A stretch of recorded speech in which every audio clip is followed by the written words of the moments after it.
Hello guys, in this video I'll show you how to transfer elderly from bed to wheelchair. Firstly, check mobility level, strength, balance and weight bearing ability. Choose mechanical lift or transfer board or gate belt. Now, look the wheelchair brakes. Raise or remove the footrests and fold or remove arm sets if needed. Then position the chair at an angle to the bed for easy access. Now, using a lift, roll patient slide sling under them.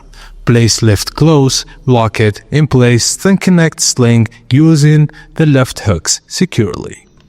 Help patient to edge to bed, then place board under buttocks, extend it to the wheelchair, and ensure it's stable. Now wrap the belt around neutral whilst waist snug but not tight. Patient should sit at bed edge, feet flat, knees below 90 degrees. Now slowly lift the patients, move them over the chair and lower gently into wheelchair. Patient leans toward chair, slide them across the board gently and guide patient to stand up, then carefully remove the belt and put them in the bed. And that's it guys, thank you for watching and please don't forget to like and subscribe for more.